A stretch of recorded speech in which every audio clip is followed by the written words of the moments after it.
Quando nós estamos falando de análise de hormônios esteroides, tudo bem que nós falamos de hormônios esteroides, o cortisol, o DHA, são todos hormônios esteroides, mas na cabeça das pessoas fica mesmo, quando a gente fala de hormônios esteroides, fica a questão testosterona. Mas precisa entender, né, que testosterona, assim como outros hormônios, como o estradiol e a própria DHT, né, modificada a partir de testosterona, são produzidas através de uma série de reações enzimáticas que têm, né, a sua atividade modulada, vamos dizer assim, melhorada na atividade de auxiliares, de coenzimas, né, que são as coenzimas NADH e NADPH, enzimas do complexo citocromo P450, que são ativas aqui, precisam de cofatores como ferro, magnésio, zinco. Então, nós temos sim, né, a necessidade de produção endógena, lógico, não estou comparando aqui, né, a produção com a administração exógena, mas a produção endógena de cortisol, de testosterona, de estradiol, depende, né, de coenzimas no seu estado reduzido. Quando a gente tem um quadro de estresse oxidativo, aumento da produção de radicais livres, isso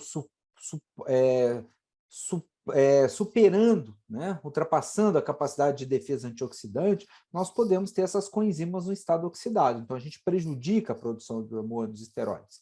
Quando a gente tem deficiência de ferro, deficiência de zinco, deficiência de magnésio, a gente também prejudica a produção desses hormônios, ok? E aí a gente também tem que lembrar que alguns desses intermediários, eles podem ser quantificados. Então, aqui, né, eu falei para vocês do dehidroepiandrosterona, né, que a gente viu de manhã, o DHEA, e o DHA, ele pode seguir essa via aqui, ó, para produção, deixa eu colocar aqui no apontadorzinho, o DHA pode seguir essa via aqui, ser hidroxilado androstenediona, depois sofrer ação de aromatase e formar estrona nas mulheres, né, e a estrona pode ser depois convertida a estriol, o DHA também pode sofrer ação de aromatase aqui, né, depois estrona ser convertido em estradiol, a gente tem a atividade, né, do dehidroepiandrosterona formando androstenediol, que pode depois ser convertido em testo pode formar DHT e estradiol. Então, nós temos aqui também vários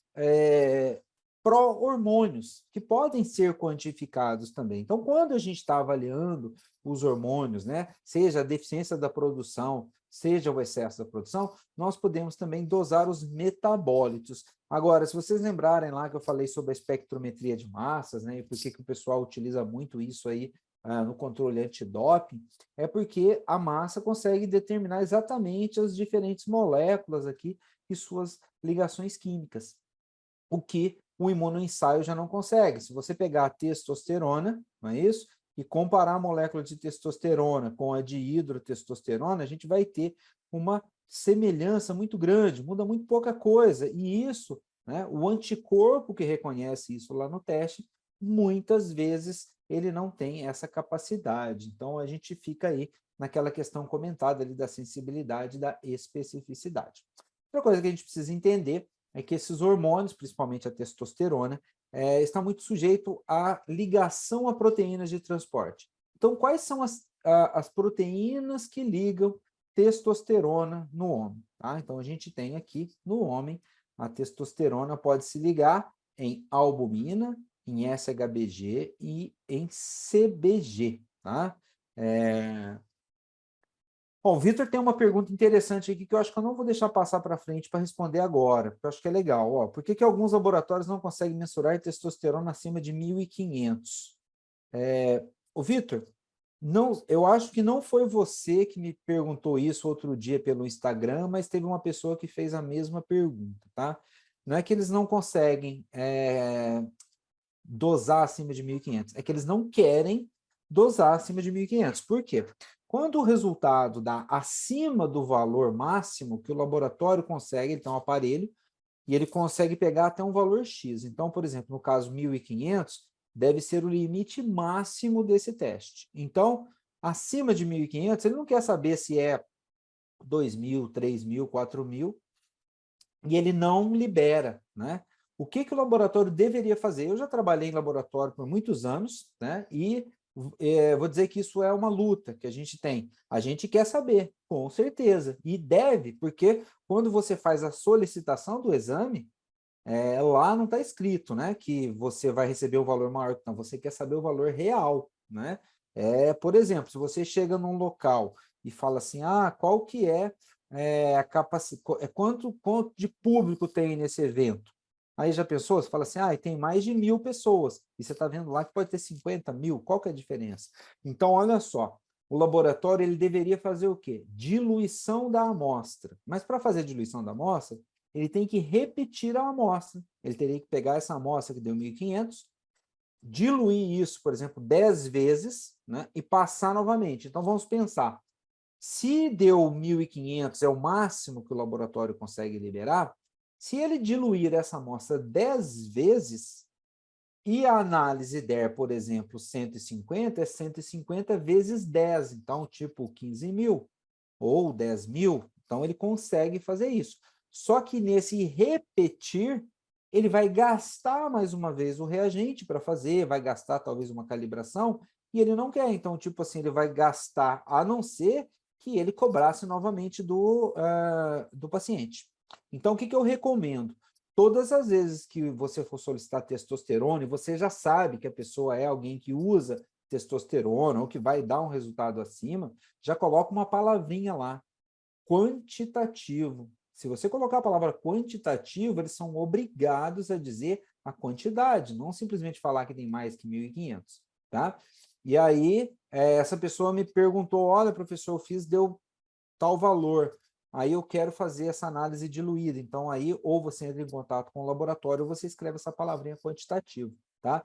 Então, eu sei disso, por exemplo, no laboratório era muito comum, a gente vai fazer exame de gravidez, beta-HCG maior que 1.000, que é o máximo que o laboratório pega. Mas é legal a gente saber quanto que tem de beta-HCG para saber as semanas de gravidez. Então, a gente falava beta-HCG quantitativo, aí tinha que dosar, ok? E aí, só hoje tem também uma dúvida, testosterona de 2.300, não sei a unidade aqui, né? Quais níveis de DHT estradiol são normais para esse indivíduo? Não tem uma referência, tá? Para essa relação, porque a gente depende da conversão das enzimas, né? Do momento de conversão de atividade dessas enzimas. Mas uma pessoa com a testosterona de 2.300, a gente espera também que DHT esteja mais elevado, o estradiol vai depender muito de ação de aromatase. Então, não tem muito uma fórmula para saber esses valores. Isso seria muito empírico e seria chutar aqui da minha parte, tá? DHT e o E2 seguem proporcionalmente testosterona. Não tem valor de referência porque não tem artigo plausível com testo acima do normal. Aí acabam não tendo referência estudada para isso, até porque acima de 1.300 por aí é suprafisiológico, então no termo, não tem estudo realmente, Vitor, porque assim, o que acontece, que a gente tem uma dificuldade, é que, por exemplo, se você vai estabelecer uma referência, você precisa de um número mínimo de 120 pessoas naquela mesma condição. Então, a gente teria que pegar 120 pessoas naquela mesma condição, usando a mesma quantidade de substância para fazer a dosagem. Mas isso ainda não garante que a gente tenha uma relação, porque a gente sabe que existem pessoas, e a gente já sabe isso através de estudos genéticos, que têm polimorfismos que podem fazer com que ele produza mais um dos metabólitos ou outro, né? Então, essas diferenças enzimáticas. Então, eu acho muito complicado aí a gente ter essa relação. E eu não tenho essa referência aí de que a gente tenha aí uma relação fixa, assim, de um percentual. Tanto isso é complicado, a única coisa que a gente tem de já estabelecido é a relação de testosterona e epitestosterona, né? Que são as moléculas que são produzidas de forma inativa, que é 1:1. Essa proporção ela tão verdade que a gente não consegue determinar com tanta certeza, que quando você vai ver, por exemplo, um exame antidoping, a gente não consegue fazer antidoping por essas proporções, tá? E isso é fato. Então, se a Agência Mundial Antidoping, com toda a tecnologia que tem, não consegue estabelecer, é porque a gente tem muita variação biológica envolvida, tá? Olha, eu não tenho essa referência do André, tá? Mas assim, eu digo para vocês que eu já trabalhei com muitas dosagens e a gente tem uma dificuldade, tem que ter um cuidado, tá? Se puder me mandar, Vitor, depois essa referência, se foi um estudo publicado, porque uma coisa é a gente ter dado da prática, nada contra, a prática ela é importantíssima, tá?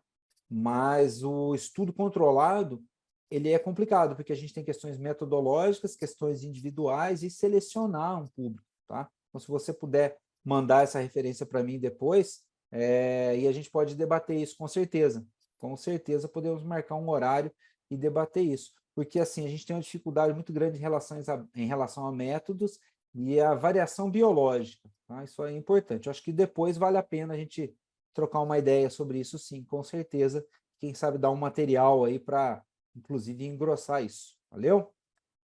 Quando a gente fala da relação dos hormônios, né, no plasma, quando a gente fala da testosterona no homem, só de 2 a 3% da testosterona está livre, metade aproximadamente da testosterona no homem está ligada na albumina, 44% aproximadamente na SHBG e 3,5% na CBG.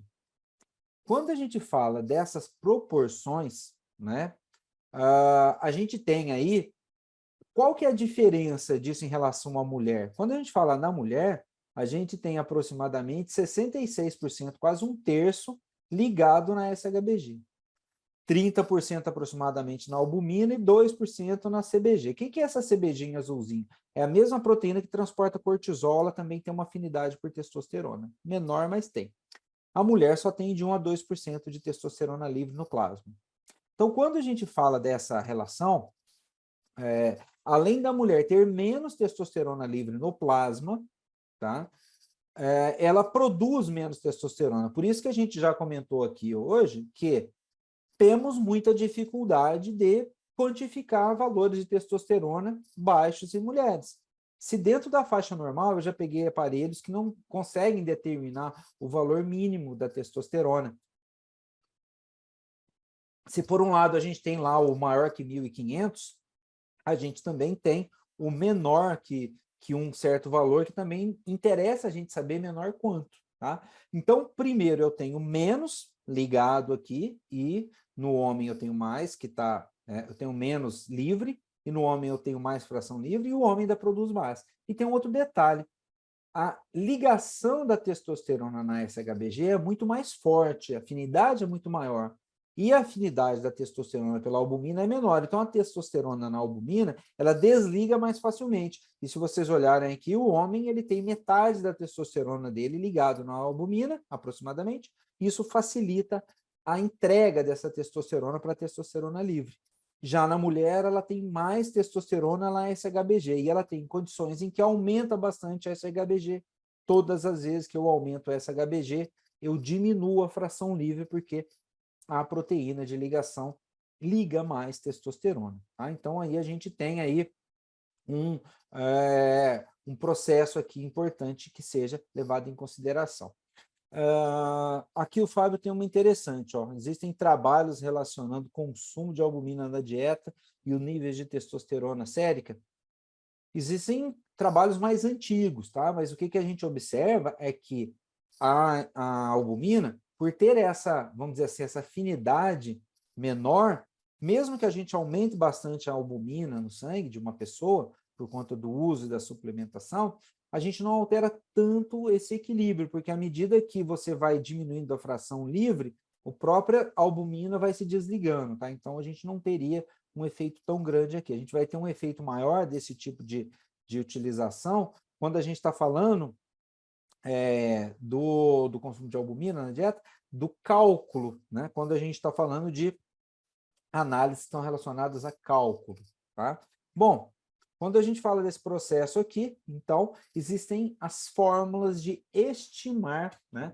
Estimar a testosterona, tá? As fórmulas de estimar a testosterona, elas são relacionadas com cálculos que são baseados em fórmulas que pegaram quantidade de SHBG e pegaram quantidade de albumina no sangue e fizeram a dosagem de testosterona total.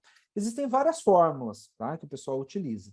As fórmulas de Sodegar, Vermeulen, Morris e Emadi-Congin são as mais utilizadas. O que a gente usa aqui no Brasil? A gente usa mais a de Vermeulen. Laboratórios utilizam mais a fórmula de Vermeulen, tanto para calcular a testosterona biodisponível, quanto para calcular a testosterona livre, que são coisas diferentes. O que é o BioT? O BioT leva em consideração que a testosterona ligada na albumina, ela tem uma afinidade menor, tá? Então, ela tem menos afinidade, então, mais facilmente desligada, só que não é testo livre. E a testosterona livre estimada seria uma conta que a gente faz, a gente pega a testosterona total, menos a fração que está ligada na SHBG e menos a fração que está ligada na albumina, e estima que isso seja a testosterona livre, só que não é, tá, gente? A gente tem que lembrar que existe um percentual da proteína que está ligada na globulina, na CBG, e isso causa um problema ali na hora que a gente vai fazer essas comparações. Outra coisa que a gente tem que observar é que, dependendo aqui, ó, da fórmula usada, a gente tem valores. Então, percebam, os mesmos pacientes que foram avaliados pela fórmula do Emadi-Congin, que deram, em média, 3,87 nanomol por litro de BioT, na fórmula de Sodegar deu 10,4. Então, você tem uma discrepância muito grande. Então, o que a gente recomenda? Sempre faça as comparações na mesma fórmula, mas dê preferência para fazer as análises através de métodos que efetivamente quantifiquem a testosterona, tá? Então, a gente tem uma forma de fazer isso. Lembrar sempre que, como a gente está falando de aumento de SHBG diminuindo testosterona livre, e diminuição de SHBG aumentando testosterona livre, aqui é interessante a gente saber as principais causas de aumento e diminuição da SHBG. Então, aqui é mais a título de curiosidade, porque nessas causas em que a gente tem o aumento da SHBG, aumenta a ligação da testosterona na SHBG e diminui a fração livre. Nas causas que a gente tem a diminuição da SHBG, a gente acaba aumentando a quantidade de fração livre. Ok? Então, a gente precisa ter em mente esses processos aqui, lembrar que uma das causas importantes aqui de aumento da SHBG é a questão relacionada lá ao uso dos contraceptivos orais.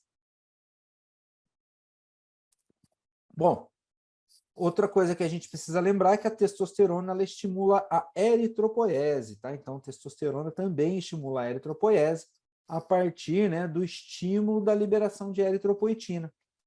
Então, na presença de uso de testosterona ou derivados de testosterona, a gente vai ter, né, estímulo de eritropoiese, ou seja, vai aumentar a produção de eritrócitos, isso pode aumentar o número de leucócitos, número de eritrócitos e aumentar a viscosidade sanguínea.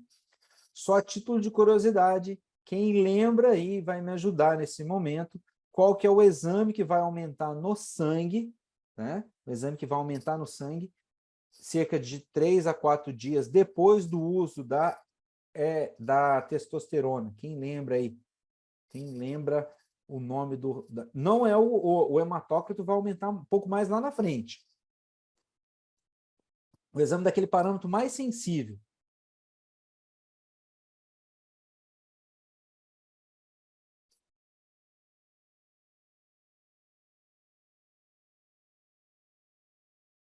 Vamos lá.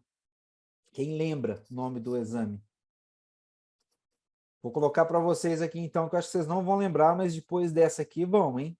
Reticulócitos, tanto que a contagem de reticulócitos é utilizada como um parâmetro antidoping. Vitor tem uma pergunta aqui, ó. Em uso suprafisiológico, eu creio que, no caso, seria a testosterona, né? No uso suprafisiológico da testosterona. O maior SHBG significaria maior resposta anabólica? É que se vocês olharem aqui, ó, quando a gente está falando de testosterona, né, o uso dos esteroides anabólicos, eles estão promovendo a diminuição do SHBG. Diminuindo o SHBG, eu acabo tendo mais testosterona livre. Mas não está completamente equivocado vamos dizer assim, essa ideia, porque quando eu tenho o SHBG, eu estou pensando também que essa proteína que está ligada na testosterona, ela também tem receptores, e tem estudos mostrando que ela também exerce efeito, tá? Mesmo estando ligado em testosterona.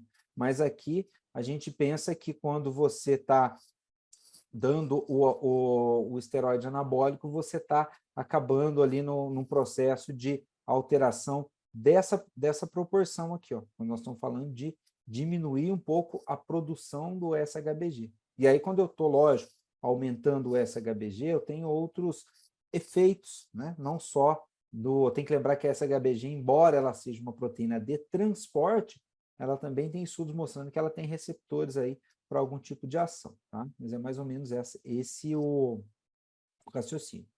Uma coisa que as pessoas, né, têm dúvida é se dosar testosterona na saliva também tem efeito, né? Tipo, a mesma coisa de eu dosar testosterona no plasma, eu posso dosar na saliva, se isso vai responder da mesma forma.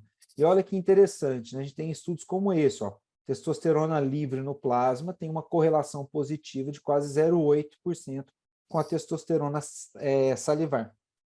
Ou seja, aumentou a testosterona do sangue e aumenta na saliva, tá? Agora, isso vale, inclusive, se a gente fizer, por exemplo, o uso de gel ou adesivo. Então, esse estudo aqui ele é bem interessante, foi um estudo que estava tentando avaliar a testosterona na saliva para utilização de testes antidoping. Só que não deu muito certo, eu vou explicar para vocês por quê. Embora a gente tenha, ó, depois do uso do adesivo e do gel, né, o aumento da testosterona, que é uma faixa de referência, o aumento da testosterona na saliva, eu tirei só a testosterona na saliva para mostrar para vocês. A gente tem uma queda dessa testosterona em até 16 horas, né? 16, 18 horas. Então, embora você tenha o reflexo daquilo que acontece no sangue e acontece na saliva, você não pode usar, por exemplo, a saliva para fazer um teste antidoping, porque ela é eliminada da saliva de forma muito rápida. Então, ela cai, a concentração da saliva, né, de testosterona na saliva, não é estável por muito tempo. Estável que eu digo assim, o aumento. Tá? Depois a gente, lógico, se você congelar essa amostra e deixar ela guardadinha, a quantidade que tem ali na hora que você congelou continua. Então, isso aqui foi algo que foi avaliado em sucessivas coletas e mostrou que esse pico nessa área sobre a curva não se mantém. Diferente, por exemplo, do sangue, então que a gente tem uma estabilidade maior por conta dessa ligação nas proteínas plasmáticas. Na saliva, justamente, não tem proteína para ligar a testosterona, então ela é eliminada de forma muito mais rápida, ok? Então, quando a gente fala desse processo aqui, é útil, eu posso usar, só que, mais uma vez, por exemplo, se eu quiser fazer testosterona na saliva de mulheres, eu vou ter dificuldade, porque a quantidade de testosterona que tem no sangue da mulher já é pequena, você imagina na saliva que será menor ainda, ok? Bom, existem, né, métodos que são capazes de determinar valores de testosterona na saliva, tanto de homens quanto de mulheres. E aqui, né, esse estudo com um número robusto, aqui 1.276 pessoas foram avaliadas, né, e aqui não praticantes de atividade física, e através da metodologia de espectrometria de massas, uma metodologia extremamente sensível. Mesmo sendo extremamente sensível, quando chega a partir dos 55 anos de idade, ela já não consegue pegar valores muito baixos, muito abaixo de 6,5 picomol, pegando aqui a parte apenas superior. E aí, quando a gente olha para a variação circadiana, a gente tem que lembrar que a testosterona tem valores mais elevados de manhã e menores valores no período da tarde, ok? Esse mesmo estudo foi realizado com homens, né? Pegaram os homens de diferentes idades, né? E aí de 18 até 69 anos, e fizeram lá os valores de referência máximo e mínimo, e a gente observa da mesma maneira que no sangue, uma queda dos valores de testosterona livre na saliva à medida que o homem vai envelhecendo, vai aumentando a idade. Então, aqui, lembrando que esse estudo foi realizado com pessoas que não estavam fazendo qualquer tipo de uso de substância, de nenhum tipo de anabolizante. Então, isso aqui é para mostrar que a saliva é uma ferramenta útil para eu fazer análise de testosterona, tá? Agora, quando a gente fala dessas técnicas, né, de análise na saliva,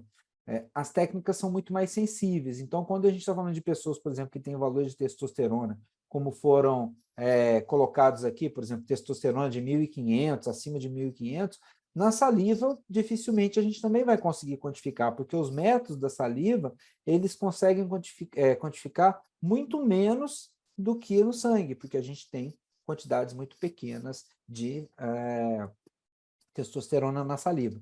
Então, a gente tem que trabalhar com diluições e o laboratório não gosta muito de trabalhar com diluições. Então, lembra daquela palavrinha quantitativo, quando você quiser meio que pegar o laboratório de jeito para ele fazer essas análises para que vocês possam ter certeza do quanto que tem ali de testosterona.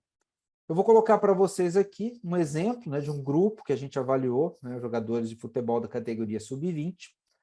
Eles estavam em início de temporada, depois eles fizeram uma coleta de sangue 15 dias depois que eles estavam treinando só treinamento físico, e depois de 30 dias. Nesse período aqui dos 15 dias, tá, a gente tem aqui um período em que foi trabalhando mais teste físico, e aqui mais teste tático, né, treinamentos táticos. E aí você vê aumento da testosterona no grupo, como um todo, ou seja, só o treinamento foi capaz de aumentar a testosterona praticamente aqui ao dobro, mas lembrando que eles estavam parados, ok?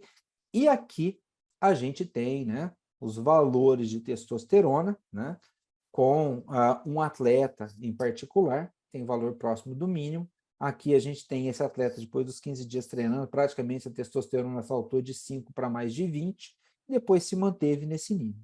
Então, esse exemplo aqui é para mostrar que alguém que não está treinando, quando começa a treinar, tem um efeito, lembrando que isso aqui não é, por exemplo, depois de um teste físico, isso aqui é um teste que foi uma amostra coletada em repouso, durante o período de treino, depois lá de 24 horas, que foi o último treino. Então, teve um dia de intervalo.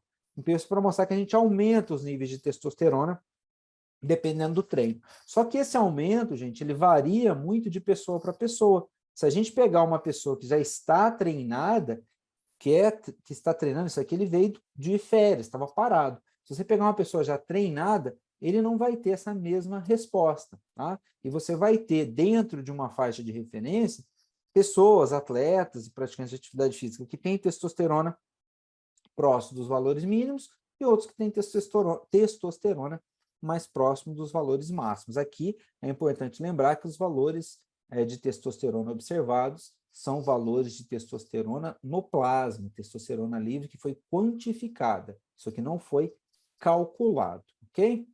Bom, deixa eu ver aqui. Deixa eu ver aqui, o Vitor, esse artigo foi feito com uma metodologia em que todos os pacientes tipo, tinham boa dieta, treino. Minha dúvida é se essa queda abrupta com o decorrer da idade, ou se uma pessoa de 50 anos ativa, treina todo dia, come muito bem, sem álcool, tende a ter a mesma testo 30 anos, por exemplo. Não, Vitor, esse estudo foi realizado assim, tirado todos os fatores de confusão, só que ele foi realizado com pessoas não praticantes de atividade física. Então, isso foi para ver, né, aquele comportamento da testosterona diminuindo ao longo dos anos. Então, não tinha ali questões relacionadas a treinamento, não tinha nenhum tipo de alteração de dieta que influenciasse nos níveis de testosterona, tá? Agora, se 50 anos de idade, se uma pessoa 50 anos ativa, lógico que quando a pessoa é ativa, né, você vai manter uma queda da testosterona, porque isso vamos dizer assim, é fisiológico. Porém, a gente tem que lembrar o seguinte, dependendo do treinamento, por exemplo, se a pessoa é ativa, não usa álcool, né, e tem uma testosterona estável, isso significa o quê? Se ela consegue manter a sua massa muscular ou aumentar a sua massa muscular, a gente tem que lembrar que o músculo é um importante produtor, né, sinalização de produtor de sinais para estímulo dessa testosterona. Então, a atividade física com certeza vai mudar, mas naquele estudo lá é para a gente fazer valores de referência para as pessoas que não treinam e ver a evolução disso com a idade, tá? Mas não tem um estudo, né, que avalie isso, seria interessante. Agora, por exemplo, eu tenho estudos lá com o pessoal da Escola de Cadetes do Exército, dos jogadores. Porém, o que acontece? A gente não consegue determinar um valor de referência para essa população quando a gente fala da questão da testosterona. No caso dos jogadores de futebol, porque foi um N pequeno, né, 40, não chega perto dos 120. E no caso dos cadetes, é porque ali eles tinham, por exemplo, treino que é meio que concorrente. Então, por exemplo, tem os meninos que treinam musculação, mas ao mesmo tempo que treina musculação, treina corrida, treina endurance. Então, a gente sabe na literatura que um treino meio que acaba modificando o padrão de secreção desses hormônios. A gente sabe que o endurance tem uma tendência a aumentar a cortisol e diminuir um pouco a testosterona. Então, esse é também um problema. E eu acho interessante se a gente pudesse avaliar praticantes, por exemplo, de treino de musculação, se a gente pegasse um grupo de estudo com pessoas controladas e verificar os níveis de testosterona dessas pessoas. O que a gente percebe, às vezes, é a dificuldade de tirar os fatores de confusão, tá? Então, mas aí aquele estudo lá, tanto homens quanto mulheres, não praticantes de atividade física, então aquilo ali já é algo que é meio que fisiológico. Lá no futebol, o que a gente percebe é isso aqui, que a gente tem uma variação muito grande, né, de valores de testosterona. E aí fica uma pergunta para vocês aí, né? Vamos pensar em tudo que a gente já estudou, né? E nessas aulas de exames, nas duas aulas, na aula de hoje e na aula passada. Vamos pensar que esse jogador aqui, que tem valores de testosterona perto do mínimo, né? Ele fosse um atleta que demanda muito testosterona fosse importante para ele na modalidade e ele quisesse aumentar esse valor dentro da faixa fisiológica, dando pequenas doses de testosterona biodisponível. Eu digo para vocês que ele seria pego no antidoping, mesmo estando dentro da faixa limite de corte, lá, limite máximo. Qual seria o exame que eu ia pegar ele, que a Agência Mundial hoje pega, e no passado não pegava, né? Mas hoje ela já pega. Dar pequenas doses ali, ele vai ser pego, mesmo que sejam doses bem dentro para não deixar ultrapassar o limite máximo. Quem me ajuda aí?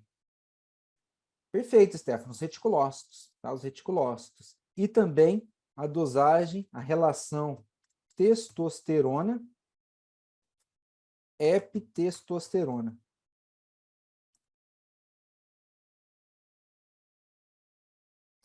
Essa relação testosterona-epitestosterona, ela também entrega o indivíduo, porque para cada molécula de testosterona produzida pelo organismo, eu produzo uma molécula de epitestosterona.